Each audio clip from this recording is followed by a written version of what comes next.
2020 ലോകകപ്പിൽ ഇന്ന് ഇന്ത്യ പാക് പോരാട്ടം. രാത്രി 7 മണിക്ക് കൊളംബോ പ്രേമദാസ് സ്റ്റേഡിയത്തിലാണ് മത്സരം. കഴിഞ്ഞ മത്സരത്തിൽ കളിക്കാതിരുന്ന അഭിഷേക് ശർമ്മ ഓപ്പണറായി തിരിച്ചെത്തിയേക്കും. അതേസമയം മത്സരത്തിന് മഴ ഭീഷണിയുണ്ട്.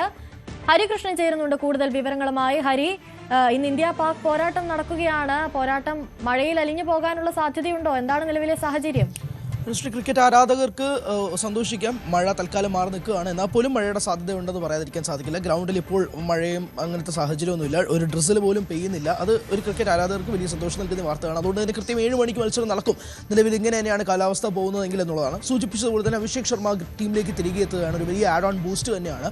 T20 ലോകകപ്പിൽ 7-1 മുന്നിട്ട് നിൽക്കുകയാണ് ഇന്ത്യ. ഒരു കളി മാത്രം ജയിച്ചിരിക്കുന്ന പാകിസ്ഥാന് ഇത്തവണ ഒരു ചരിത്രം ഒന്ന് തിരുത്തി കുറിക്കാൻ സാധിച്ച് ഒരു 7-2 ആക്കാൻ വേണ്ടിയിട്ടാണ് പാകിസ്ഥാൻ ഇറങ്ങുന്നത്. നേരെ മറിച്ച് 8-1 ആക്കാൻ ഇന്ത്യയും.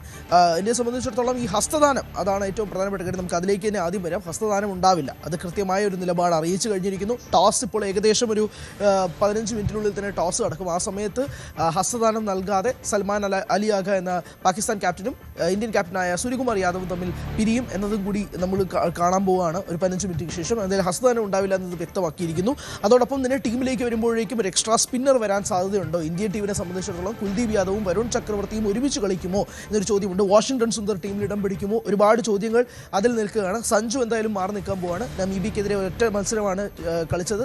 അതിനുശേഷം ഈ മത്സരത്തിൽ അഭിഷേക് വന്നതോടുകൂടി സഞ്ജു മാറി നിൽക്കുന്നു.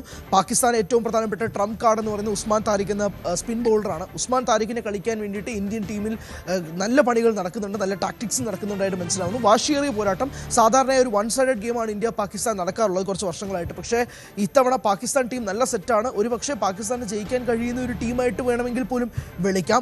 പ്രേമദാസ് സ്റ്റേഡിയത്തിലാണ് മത്സരം. കൊളംബോയിലാണ് മത്സരം. കൊളംബോയിൽ ശ്രീലങ്കയിലാണ് കഴിഞ്ഞ 2 മത്സരങ്ങളും പാകിസ്ഥാൻ കളിച്ചത്. അതുകൊണ്ട് തന്നെ പാകിസ്ഥാന് ഈ ഗ്രൗണ്ടുമായി ബന്ധപ്പെട്ട് കൃത്യമായ ധാരണയുണ്ട്. ഇന്ത്യ ആവട്ടെ ഈ T20 ലോകകപ്പിൽ ആദ്യമായിട്ട് ശ്രീലങ്കയിലേക്ക് വിമാനം ഇറങ്ങി വന്ന കാഴ്ചയും കൂടിയാണ്. ഒരുപക്ഷെ പാകിസ്ഥാനാണ് കുറച്ചുകൂടെ ഫേവറേറ്റ്സ് എന്ന് വിളിക്കാം. ഗ്രൗണ്ട് വലുതാണ്. അതുകൊണ്ട് തന്നെ ഒരു 160-180 ആദ്യത്തെ ഇന്നിങ്സ് സെറ്റ് ചെയ്യാൻ സാധിച്ചാൽ ഒരു നല്ല മത്സരം കാണാൻ സാധിക്കുമെന്നാണ് അഭിപ്രായം. അതുകൊണ്ട് ടോസ് കിട്ടുന്ന ടീം ബൗളിംഗ് തിരഞ്ഞെടുക്കാനാണ് സാധ്യത. പക്ഷേ ഡ്യൂ ഫാക്ടർ ഭയങ്കരമായിട്ടില്ല. അതുകൊണ്ട് ടോസ് വളരെ നിർണായകമാണ് എന്നതുകൂടി എടുത്ത് സൂചിപ്പിക്കേണ്ടിയിരിക്കുന്നു. എന്തായാലും ഹസ്തദാനം ഉണ്ടാവില്ല എന്നത് കാര്യം കൂടി വ്യക്തമാക്കുന്നതോടുകൂടി കുറച്ച് നിമിഷങ്ങൾക്കുള്ളിൽ തന്നെ ടോസ് ഉണ്ടാവും. 7 മണിക്കാണ് മത്സരം നടക്കാൻ പോകുന്നത്. ഒരു വാശിയേറിയ പോരാട്ടം തന്നെയാണ് ക്രിക്കറ്റ് ആരാധകർ പ്രതീക്ഷിക്കുന്നത്. അനുശ്രീ, ശരി, MS ഹരികൃഷ്ണനാണ് കൂടുതൽ വിവരങ്ങൾ.